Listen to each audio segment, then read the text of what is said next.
Om Namo Bhagavate Vasudevaya.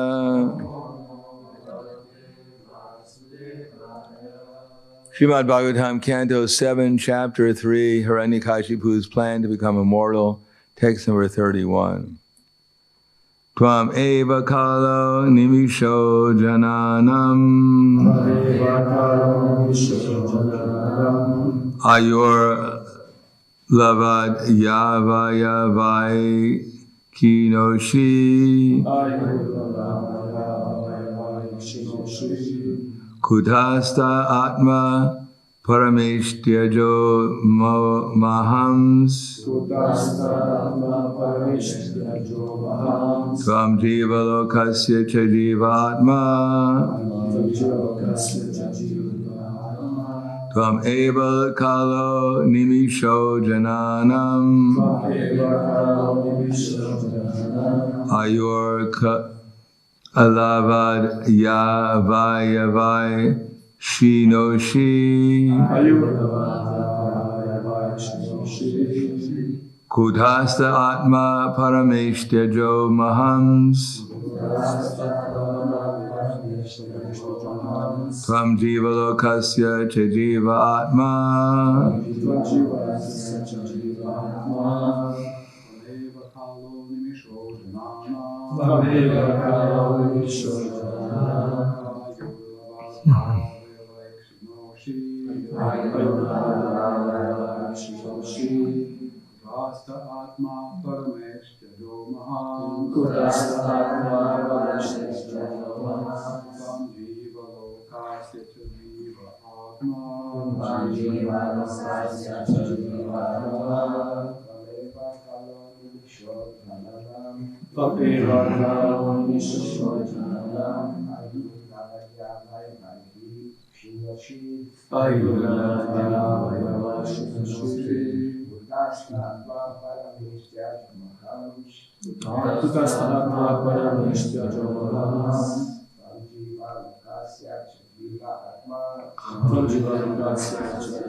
Jenske.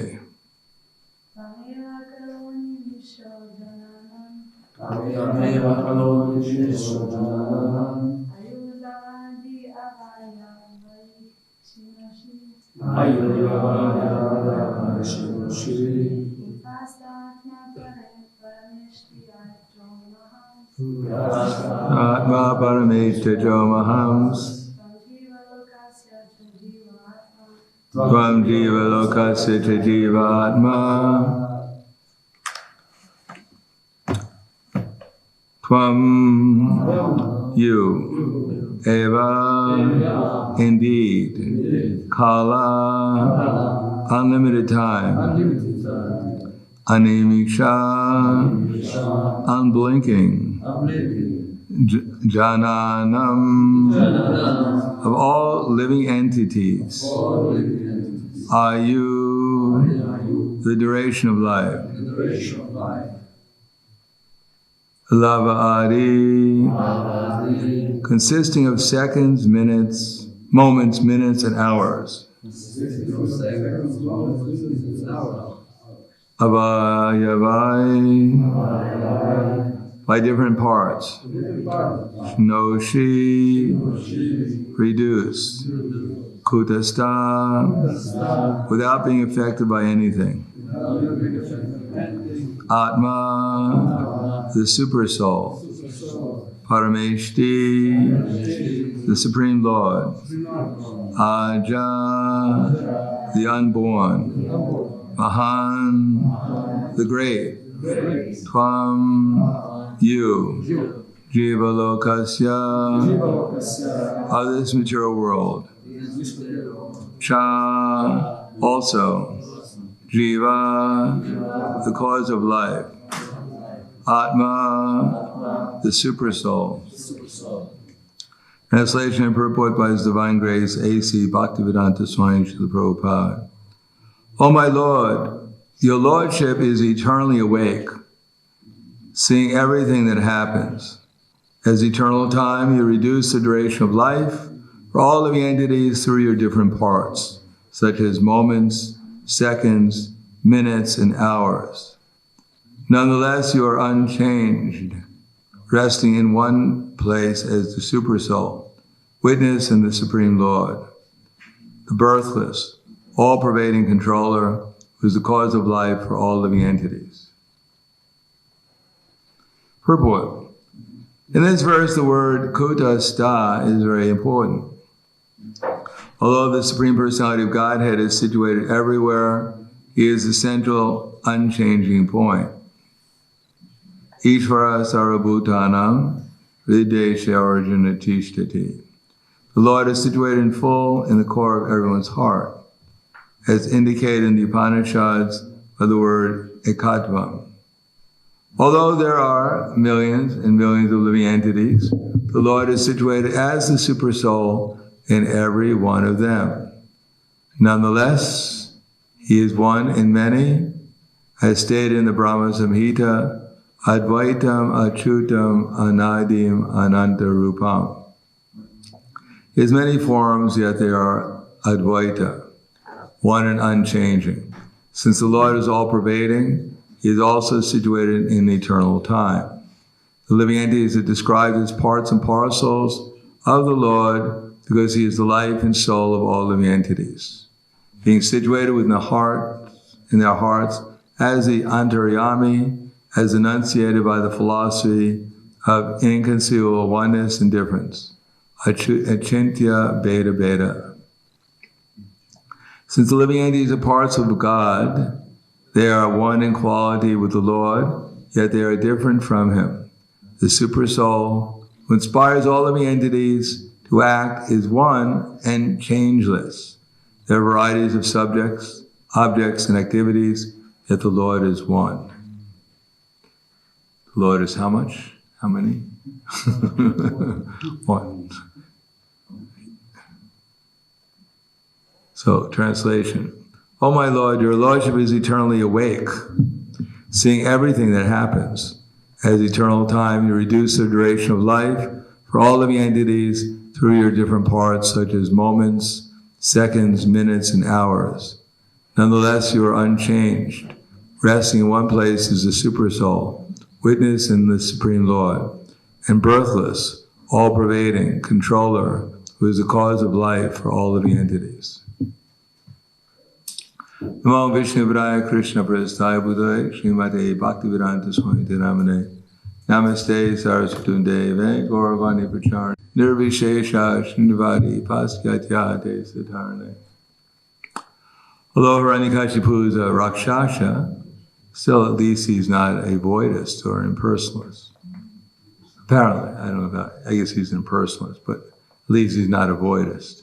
He believes that the universe has a cause, and that mistakenly he thinks the cause is Brahma, although again, he probably doesn't give Brahma as much credit as it seems, because he thinks he can become Brahma by some means or another, which is hard to understand. But anyhow, Prabhupada's purport tries to utilize Hiranyakashipu's words in order to establish what is the actual fact. That Eko Bahuna Vidadati Kama, that the Supreme Lord is one. Eko Bahuna Bahuda. That Krishna is one, just like the judge and John are the same persons. The judge is sitting on his courtroom bench. They call him Your Honor. He's wearing robes. And his activities is awarding people or condemning them according to their activities.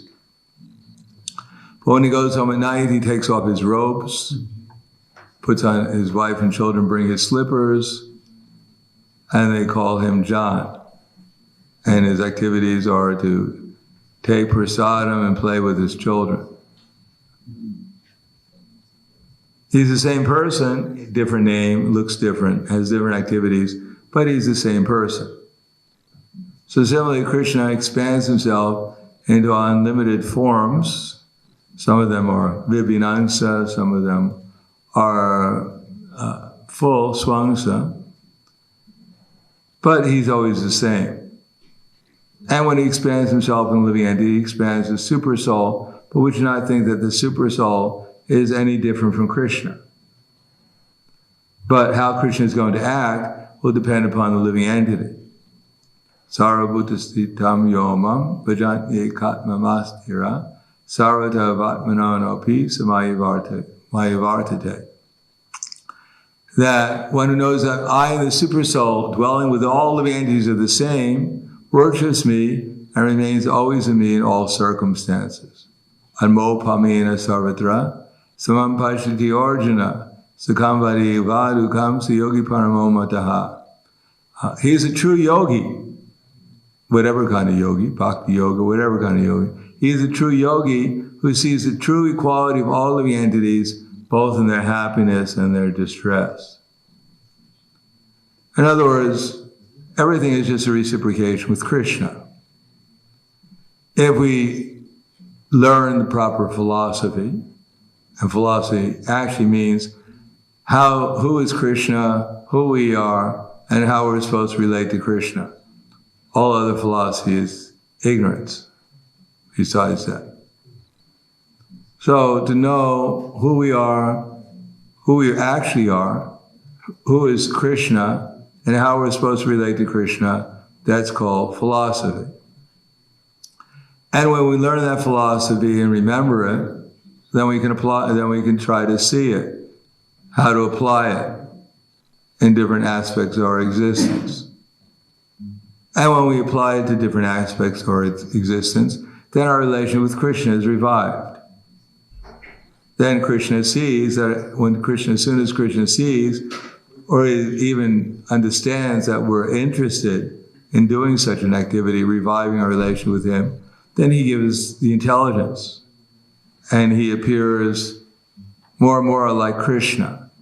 Although the super soul is giving us intelligence, but he reciprocates with us when we start reciprocating with him, more like Krishna than the super soul.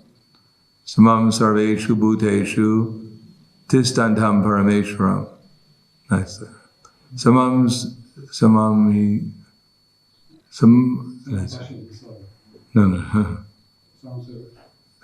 Samam hi sarvata. Oh, we got it. Just 2 words. See, 7th chapter. Samam sarveshu bhuteshu.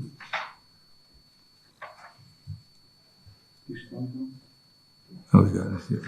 Next one here. Samaham sarvabhuteshu name dvaishtos dinapriyaha ye bhajanti tumam bhakta mayiteteshu chapyam. So samaham sarvabhuteshu. Krishna is equal to everyone.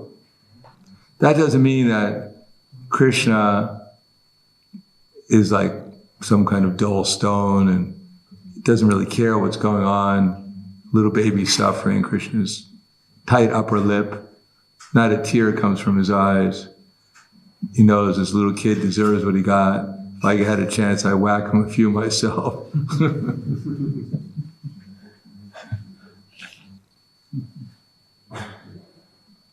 Krishna is not some kind of insensitive personality, but he knows it's all a dream. He's not fooled by what we're fooled by. He knows that there's a purpose behind the creation, since he created himself. There's a reason why people so-called suffer and so-called enjoy, and it's all for their benefit, for their progress ultimately.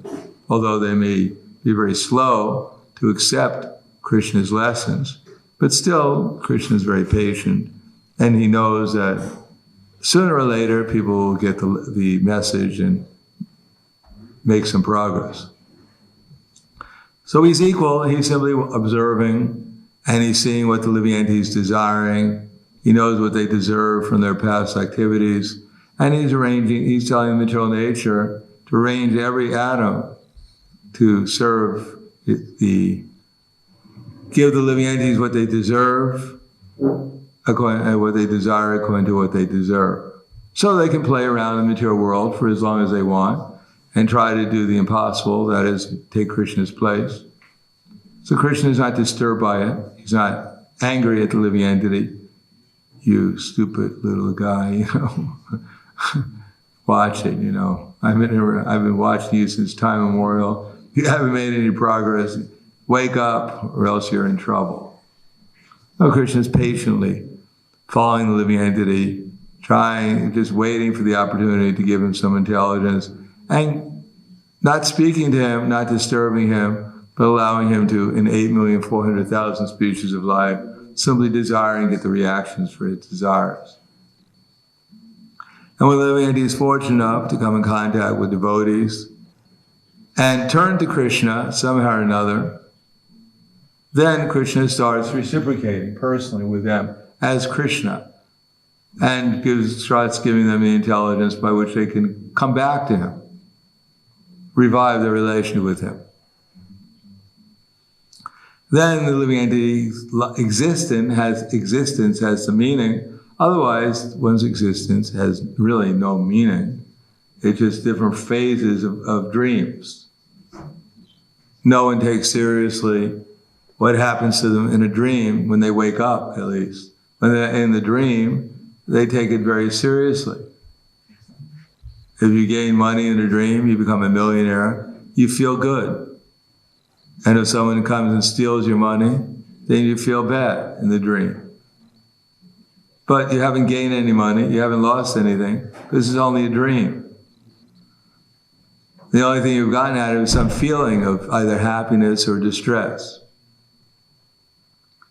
Now, you may be suffering or so-called enjoying in the dream, but the best thing to do is wake up so you can do something productive. Classical example is a tiger is biting you, and you're calling out in your dream, help, help, the tiger is biting me. And you enter into the dream and kick the tiger. But that will not help the person because it's a dream. There was no tiger. The best thing to do is wake the person up, then the tiger will automatically go away. Then you can do something productive. Similarly, we have our night dream where we're dreaming so many things. And then we wake up and we have this dream. But the real thing is to actually wake up to Krishna consciousness, and then actual life begins. So Krishna is waiting for that as the super soul. He's unchanged. He's unaffected by the fact that we're asleep. He's trying to wake us up. So that, as it says in the Bhagavatam, there's like a husband sees his wife sleeping, so he's shaking her. She's going, why are you bothering me? Stop. He's shaking her so she can wake up and they can have some relationship with each other. But she's thinking, why is this person bothering me? Stop. I'm suffering, stop. Wake up, you. Wake up. So, Jeev Jago, Jeev Jago, Jeev Jago. So, material energy is just to wake us up. It's shaking us, trying to wake us up. And we have a little peace of mind, a little intelligence, a little tranquility. Then we can hear from the scriptures that we're not really going to disappear into nothingness. Material nature is not shaking us because it doesn't like us. And material nature is not just born out of nothing and that whatever's happening is just cruel and unjust.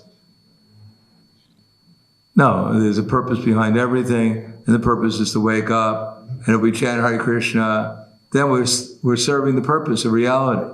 And as soon as we forget Krishna, then Maya is just going to shake us until we start remembering Krishna again. And she'll shake us up to the point that we actually come to the perfectional stage where she doesn't have to shake us anymore, that she actually surrenders to us because she sees that we're a devotee of Krishna. So Krishna is unchanged.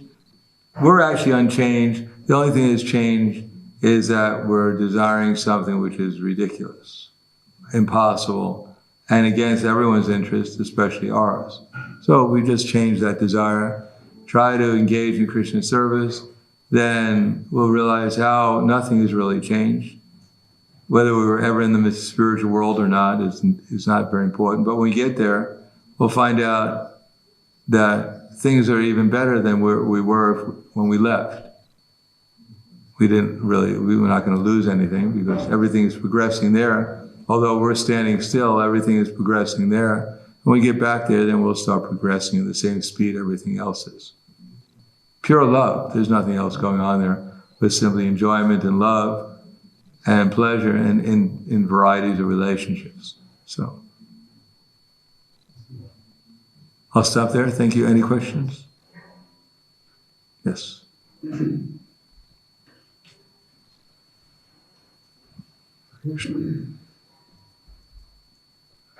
you.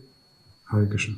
It seems that the universe is engineered in such a way that we are taught to become a conscious, intelligent, living entity, to become again, to recover our nature as an intelligent, living entity. So, how much can we rely on routines? Routines make our life easier, but oftentimes they don't require much conscious thought. So whatever we do very frequently becomes a routine. Even we have the experience when we begin chanting, it usually takes all of our attention, but after some time can go on a like autopilot.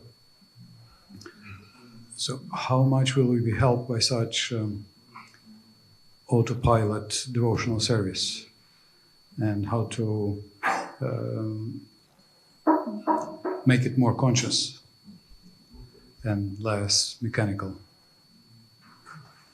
Well, that's why we have class,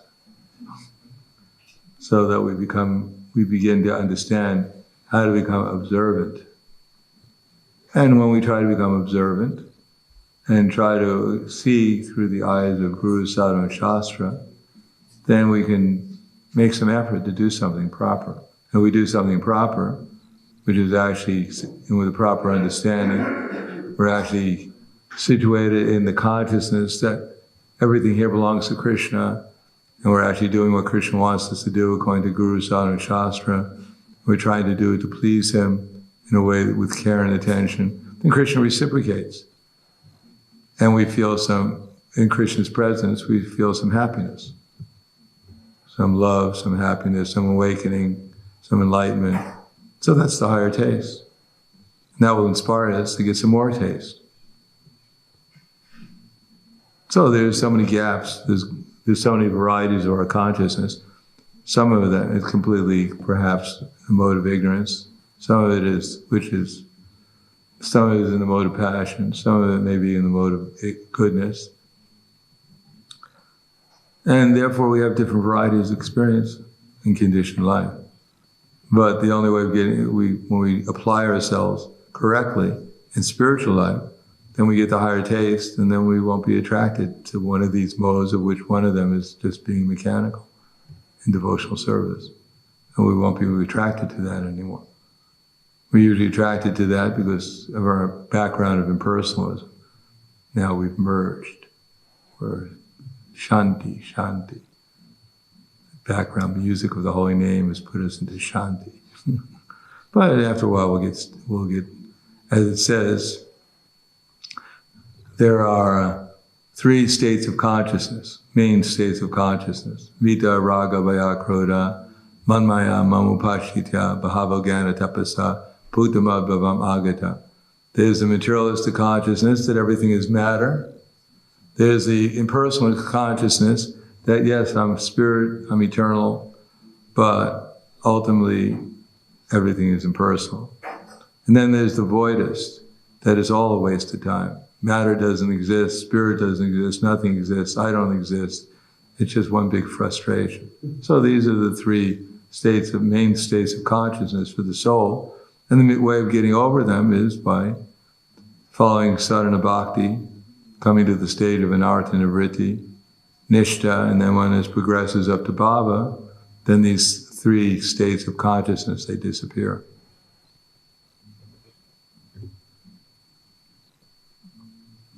Anything else? So everything depends upon hearing properly, understanding properly, seeing properly, applying properly, and then Krishna, when he reciprocates, when he sees that we're eligible, when they actually have a desire to get out of material consciousness, then he reciprocates. We get the higher taste and we make progress. So it requires conscious hearing, conscious understanding, conscious application in the proper way, and then Krishna is conscious, reciprocate, and then these other things that we're attracted to, these other states of consciousness gradually go away. Yes? Seems that tamas is most mechanical of the three modes when it influences us. And sattva would seem to be the most conscious and mindful and alert of the three modes, even though it may be borrowed from matter. If it's not spiritual yet. And what about rajas? It would seem that it requires a conscious effort. So, does rajas lend itself to automatic routines, or does rajas also require a conscious choice in human society for a human being? Well, all these three energies are Krishna's energies meant to be engaged in Krishna's service. Even tamas is supposed to be engaged in Krishna's service. Similarly, rajas becomes spiritualized when it's used in Krishna's service. Rajas is like the intermediate. It's the choice. Either we engage our energy towards goodness or spiritual life, or we can engage it towards ignorance. So it's the energy that we have in rajas that can propel us towards goodness or pure goodness. Even in goodness, the rajas causes someone to do something. And when we get to the stage of pure goodness, then we're impelled by simply the internal energy of Krishna. Then there's no more need for any of these modes of material nature to inspire us to do anything.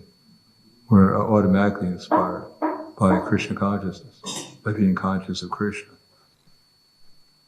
Yes?